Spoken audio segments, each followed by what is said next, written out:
I wanted to ask you about, man. One of the biggest battles in hip hop, man. Nas and Jay-Z. You know, he mentioned you in the record, I was honored. in the Ether record, man. That was fly. I fuck with him for saying my name.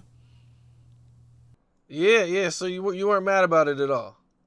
I'm gonna be mad if a legend says my name. That I'm on a legend. Like again, maybe not at all. I don't know. Like shit. I don't know. Like things don't bother me. Like people talk about me. I snap a lot. I'm a funny guy, and especially like the shit that he said. He's like Dame Dummy. Like that means he thinks I'm smart. Like I'm that much of a threat that he has to put me in the rap. So I thought that was dope. Like any mention of my name. See, I'm one of those that's probably also more addicted to dopamine than I know. I don't really give a fuck. I feel good when people say my name, even when it's in bad or good. It's just say my name. I don't let that bother me. To be a celebrity and to care what people say about you is an oxymoron. You just can't care. Like, I talk to artists and they care about a lot of things. I'm like, that's not going to work out for you. Worrying about people's opinions you don't know. You'll be tortured.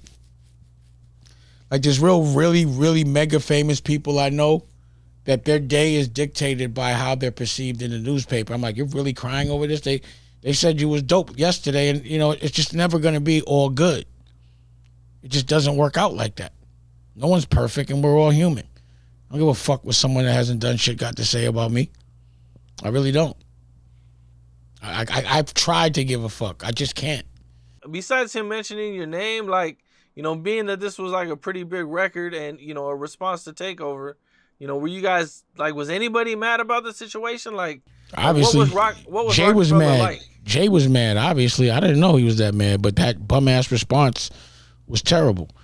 So, he got him in his feelings. He really did hit him with the ether. Nas won that battle. That part of the battle.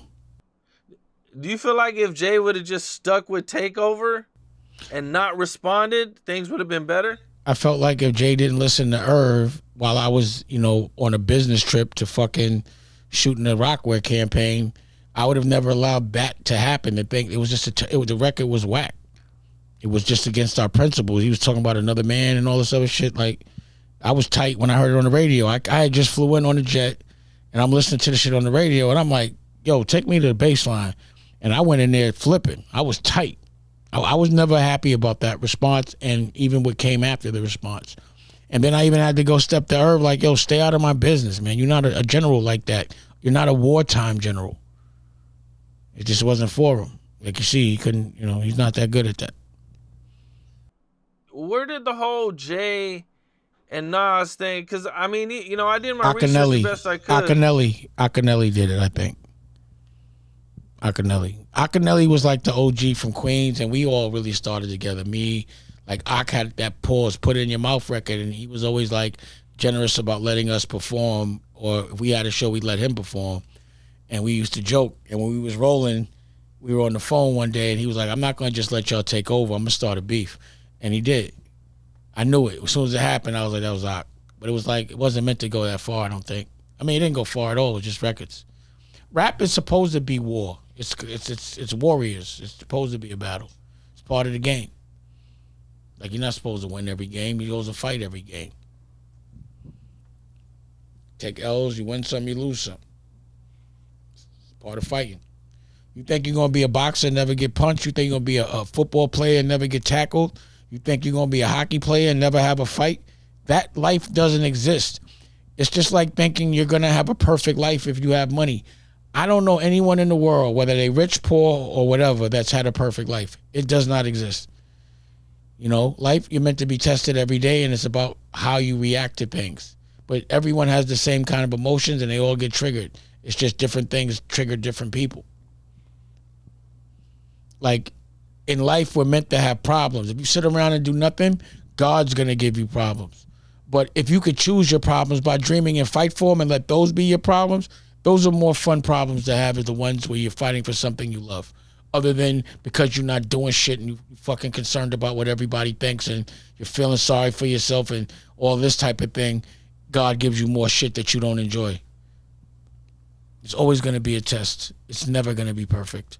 Looking for a perfect life is like, it just, you'll never be happy. I hear that. Man. How did Akinelli, like, how was he able to do that? He was from Queens. Like, you don't, like, if you ask Nas, or you ask, or if you ask Nas or Nori, it was Left Rack. They were from Left Rack, and he was the first person with a big deal. So, he was like the OG, and he just stirred up the pot.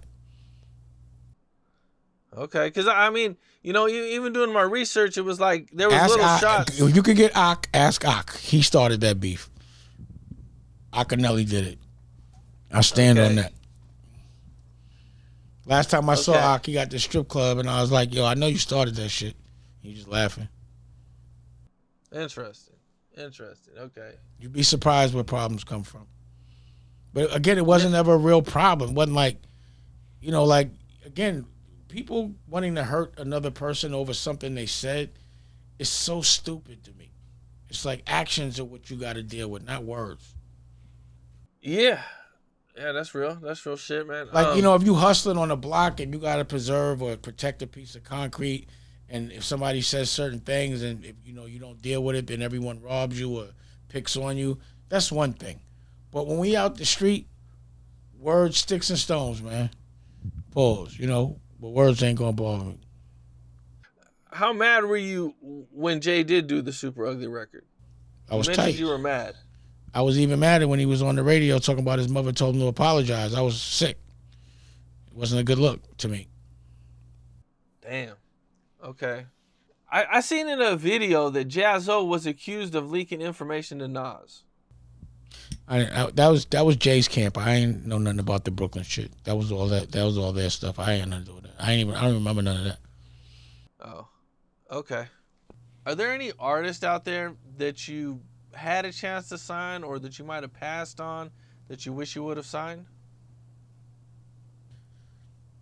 Nah, because every artist that I passed on, and a lot of them have been mega, I just didn't feel like the headache of running behind them. It's just not what I want to do. I'm a full-grown heterosexual man. Me calling another dude all day and asking what he wants all day and being subservient to him all day, it just fucks with me. I can't do it. It's like, yo, you're a dude, man. I give a woman all the attention in the world, but dudes don't inspire me, man.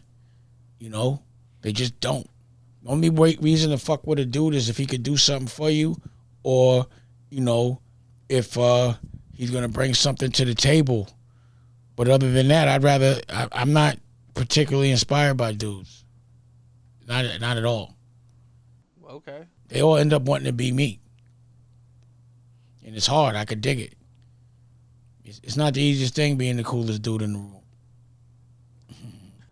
What's up? This is Cam Capone. We got more content like this coming soon. So hit that like button, subscribe, and stay locked in to Cam Capone News.